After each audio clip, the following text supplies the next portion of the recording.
পৃথিবীর সবথেকে বড় ভেড়ার ফার্ম আছে অস্ট্রেলিয়াতে। সেখানে প্রত্যেক বছর কয়েক মিলিয়ন টন ভেড়ার পশম সংগ্রহ করা হয়, যা দিয়ে কম্বল এবং বিভিন্ন ধরনের পোশাক তৈরি করা হয়ে থাকে। ভেড়ার পশম সংগ্রহের মাধ্যমে এই প্রক্রিয়াটা শুরু হয়ে যায়। অস্ট্রেলিয়ার বিশাল এই ফার্মগুলোতে 1 লক্ষেরও বেশি ভেড়া থাকে। বসন্তের শুরুতে বা গরম পড়ার ঠিক আগে ভেড়ার পশম কাটা হয়ে থাকে, যাতে ভেড়াগুলো স্বস্তিতে থাকতে পারে। যারা এই কাজটি করেন তাদের বলা হয় শিয়ারার। এই অভিজ্ঞ কর্মীরা বিশেষ ধরনের ইলেকট্রিক ট্রিমারের সাহায্যে মাত্র 2 থেকে 3 মিনিটের মধ্যে একটা ভেড়ার পুরো শরীরের পশম কেটে ফেলতে পারেন। তবে বড় বড় ফ্যাক্টরির চাহিদা মেটাতে দিনে হাজার হাজার ভেড়ার পশম কাটতে হয়, তাই এই কাজটা ঘন্টার পর ঘন্টা ধরে চলতে থাকে। প্রত্যেকটা ভেড়ার থেকে গড়ে 3 থেকে 7 কিলোগ্রাম পশম পাওয়া যায়। প্রতিদিন এত বিপুল পরিমাণ পশম কাটা হয় যে একজন কর্মী একটা ভেড়ার পশম কাটার জন্য মাত্র 2 থেকে 3 মিনিট সময় পান। ভেড়ার পশম খুব দ্রুত বৃদ্ধি পায়, যেটা প্রায় 6 মাসের মধ্যে আবার পুরোপুরি গজিয়ে ওঠে। একদিনেই কয়েক হাজার ভেড়ার পশম সংগ্রহ করে তা ট্রাক ভরে ফ্যাক্টরিতে পাঠানো হয়ে থাকে। ফ্যাক্টরিতে পাঠানোর পর পশম পরিষ্কারের কাজ শুরু হয়। র পশম কখনোই সরাসরি ব্যবহার করা যায় না, কারণ তার মধ্যে অনেক মাটি, ধুলো, শুকনো ঘাস এবং ছোট ছোট পোকামাকড় থাকে। পরিষ্কার করার জন্য এই পশমগুলো বড় স্টিলের ট্যাঙ্কের গরম জলে ডোবানো হয়, যেখানে ব্যবহার করা হয় বিশেষ ধরনের ডিটারজেন্ট। পুরো প্রক্রিয়াটা সম্পন্ন হয় কয়েকটি ধাপে। প্রথম ধাপে পশম থেকে মাটি ও ধুলো পরিষ্কার করা হয়ে থাকে। দ্বিতীয় ধাপে পশমের প্রাকৃতিক তেল এবং চর্বি দূর করা হয়। সেই ধাপে পশমকে করা হয় সম্পূর্ণ জীবাণুমুক্ত। এই প্রক্রিয়া শেষ হলে পশম এতটাই নরম ও ফোলা হয়ে যায় যে দেখতে মেঘের মতো লাগে। তারপর কার্ডিংয়ের পর্যায় শুরু হয়, যেখানে বড় বড় মেশিনের ভিতরে তীক্ষ্ণ দাঁতযুক্ত রোলার ঘুরতে থাকে। এগুলো দ্রুত ঘুরে খুলে দেয় পশমের জট এবং সমস্ত তন্তুকে একদম সোজা করে দেয়। ফলে পশম সমান, উজ্জ্বল এবং পরবর্তী ধাপে যাওয়ার উপযোগী হয়ে যায়। তারপর শুরু হয় স্পিনিং, অর্থাৎ সুতো তৈরির ধাপ। এই পর্যায়ে পশমকে ঘুরিয়ে ঘুরিয়ে তৈরি করা হয় মজবুত সুতো। বড় বড় ফ্যাক্টরিগুলোতে একসঙ্গে কয়েক হাজার সুতো তৈরি করার ক্ষমতা সম্পন্ন মেশিন ব্যবহার করা হয়ে থাকে। কখনো পশমকে আগেই রং করা হয়, আবার কখনো সুতো তৈরি করার পর রং দেওয়া হয়। সব কিছু নির্ভর করে কম্বলের ডিজাইন এবং অর্ডারের উপরে। তারপর আসে সবথেকে গুরুত্বপূর্ণ ধাপ, বুনন প্রক্রিয়া, যেখানে বিশাল বিশাল মেশিনে একসঙ্গে কয়েকশো সুতো চালানো হয়। মেশিন দ্রুত উপর নিচে এবং সামনে পিছনে ঘুরে কাপড় বুনে ফেলে। এই মেশিনগুলো এতটাই দ্রুতগতি সম্পন্ন হয় যে প্রতি মিনিটে কয়েকশো মিটার কাপড় তৈরি করে ফেলে। যদি ফ্যাক্টরি 24 ঘন্টা চালু থাকে, তাহলে একদিনেই কয়েক কিলোমিটার কাপড় বোনা যায়। কাপড় কতটা মোটা হবে, কতটা নরম হবে এবং কোন প্যাটার্নে তৈরি হবে, সমস্ত কিছু নির্ভর করে মেশিনের সেটিংয়ের উপরে।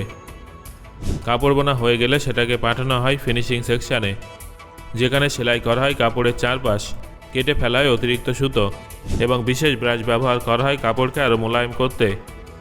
কিছু কিছু কম্বলকে বিশেষ ধরনের রাসায়নিকে ডোবানো হয়, যাতে সুতো হয় আরও মজবুত ও টেকসই। বিভিন্ন দেশের বাজার অনুযায়ী কম্বলগুলো আলাদা রং ও ডিজাইনে তৈরি করা হয়ে থাকে। শীতপ্রধান দেশে পাঠানোর জন্য কম্বলগুলোকে আরও বেশি মোটা এবং উষ্ণ করার জন্য বিশেষ ধরনের মেশিন ব্যবহার করা হয়ে থাকে। সবশেষে আসে প্যাকেজিং। প্রতিটা কম্বল সুন্দরভাবে ভাঁজ করে পলিথিন অথবা কাপড়ের ব্যাগে প্যাক করা হয়ে থাকে। কিছু কিছু কম্বল পাঠানো হয় স্থানীয় বাজারে, আর কিছু কন্টেনারে ভরে রপ্তানি করা হয় বিদেশে। বিশ্বের বড় বড় ফ্যাক্টরিগুলো প্রতি বছর কয়েক মিলিয়ন কম্বল উৎপন্ন করে। সবথেকে বেশি কম্বল উৎপন্ন করা হয় তুরস্ক, অস্ট্রেলিয়া এবং কাজাকিস্তানে।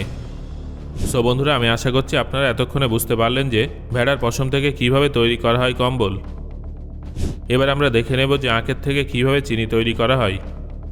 আগুনের কথা শুনলেই প্রথমে আমাদের মনে ধ্বংসের ছবি ভেসে ওঠে, কিন্তু আপনারা কি জানেন, হাজার হাজার একর আখের ক্ষেতে আগুন জ্বালানোর কারণেই আপনার সকালের চায়ের কাপে চিনি যোগ করা সম্ভব হয়? না, এটা কোনো পাগলামো নয়, এটাই আধুনিক প্রযুক্তির বাস্তব ব্যবহার। আজ আমি আপনাদের জানাবো কিভাবে কিছু অদ্ভুত কিন্তু কার্যকরী পদ্ধতিতে আখ থেকে তৈরি করা হয় চিনি। আখ থেকে চিনি তৈরি করার সফরটা মোটেও সহজ নয়। কল্পনা করুন, আপনি অস্ট্রেলিয়ার একটা বিশাল আখের ক্ষেতের মধ্যে দাঁড়িয়ে আছেন। যতদূর চোখ যায় শুধু উঁচু উঁচু সবুজ আখ। এই আখই পরবর্তী সময় রূপ নেয় আমাদের পরিচিত সাদা চিনিতে। মার্চ মাস এলেই শুরু হয় আখের রোপণ উৎসব। প্রথমে সবচেয়ে ভালো মানের আখের টুকরো বাছাই করা হয়। তারপর আধুনিক মেশিনের সাহায্যে এত দ্রুত রোপণ করা হয় যে মাত্র 1 মিনিটেই 200টারও বেশি আখের টুকরো মাটিতে বসানো সম্ভব হয়ে থাকে। কয়েক সপ্তাহের মধ্যে লক্ষ লক্ষ আখ গাছ খেতে মাথা তুলে দাঁড়িয়ে যায়। এখন প্রশ্ন হলো, এত বিশাল পরিমাণ আখ চাষের জন্য কতটা জল প্রয়োজন হয়ে থাকে? বন্ধুরা, এখন কিন্তু আগেকার মতো যত ইচ্ছা জল দেওয়া হয় না। বর্তমান সময়ে স্মার্ট সেন্সর, আধুনিক সেচ ব্যবস্থা এবং আবহাওয়া তথ্য অনুযায়ী আখের যতটা জল প্রয়োজন ঠিক ততটাই জল দেওয়া হয়। এর ফলে জলের অপচয় কমে এবং গাছও সুস্থ থাকে। কয়েক মাসের যত্নের পর আখ গাছ বড় হতে শুরু হয়। একটা অদ্ভুত কিন্তু অত্যন্ত প্রয়োজনীয় ধাপ হলো জমিতে আগুন লাগানো। শুনতে ভয় লাগলেও এটা আখ কাটার প্রস্তুতি পর্ব। শুকনো পাতা ও কীটপতঙ্গ সরানোর জন্যই আগুন ব্যবহার করা হয়ে থাকে। এতে সুবিধা হয় আখ কাটতে, বেশি রস বের করতে এবং মেশিনে জট লাগার সম্ভাবনাও কমে। প্রতি সিজনে হাজার হাজার হেক্টর জমিতে এইভাবেই দেওয়া হয় আগুন। আগুন নিভে গেলে মাঠে নামে বিশাল আকার হারভেস্টার মেশিন। এই মেশিনগুলো এতই শক্তিশালী হয় যে প্রতি ঘন্টায় 100 টনেরও বেশি আখ কেটে ফেলতে পারে। একই সঙ্গে পাতা আলাদা করে এবং ভালো অংশগুলো সরাসরি ট্রাকে ভরে দেয়। সেন্সরের মাধ্যমে ঠিক করা হয় কোন সময় আখ কাটলে সবথেকে ভালো ফলন পাওয়া যায় এবং কোথায় কতটা আখ প্রস্তুত হয়েছে। তারপর একটা শক্তিশালী ট্রাকে একবারে প্রায় 40 টন পর্যন্ত আখ তোলা হয়। প্রতিদিন শত শত ট্রাক আখ নিয়ে কারখানার দিকে রওনা দেয়। কারখানায় পৌঁছে প্রথমে ভালোভাবে পরিষ্কার করা হয় আখগুলোকে, তারপর রস বের করা হয় আখগুলোকে পিষে। আধুনিক মেশিনের সাহায্যে প্রতি ঘন্টায় 1.5 লক্ষ লিটার আখের রস বের করা সম্ভব। এই রস ফিল্টার করে দুর্গন্ধ অপ্রয়োজনীয় উপাদান আলাদা করা হয়, রেখে দেওয়া হয় শুধুমাত্র শুদ্ধ রস। তারপর সেই রস গাঢ় করার জন্য ধীরে ধীরে করা হয় গরম। রস শুকিয়ে যেতে থাকে এবং একসময় তৈরি হতে শুরু করে উজ্জ্বল চিনির দানা। কয়েক ঘন্টার মধ্যেই চিনি প্রস্তুত হয়ে যায়। তারপর সেটা শুকনো করে বাছাই করা হয় এবং প্যাকেটে ভরে পাঠানো হয় মার্কেটে। এভাবেই জমিতে আগুন, উত্তাপ ও আধুনিক প্রযুক্তির বহু ধাপ পেরিয়ে চিনির প্রতিটা দানা পৌঁছে যায় আমাদের রান্নাঘরে।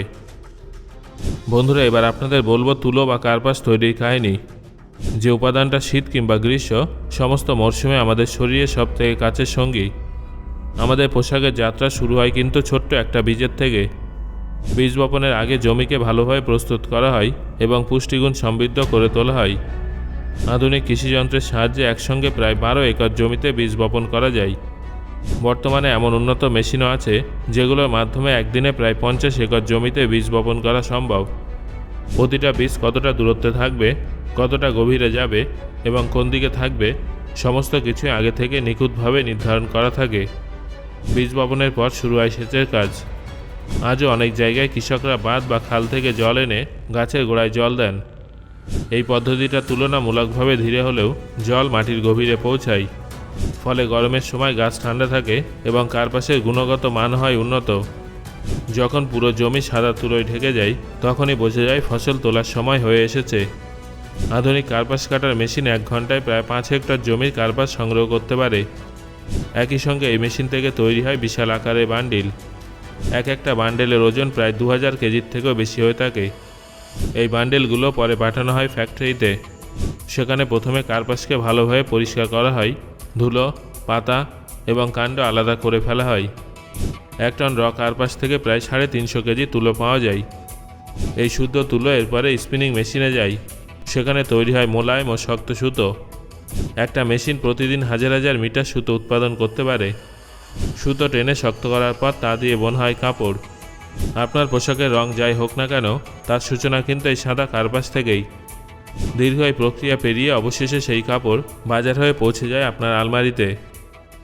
সো বন্ধুরা, আজকের এই ভিডিওতে আলোচিত 3টে বিষয়ের মধ্যে কোন কোন বিষয়গুলো সম্পর্কে আপনি আগে থেকে জানতেন না সেটা অবশ্যই আমাকে কমেন্ট করে জানাবেন। ধন্যবাদ।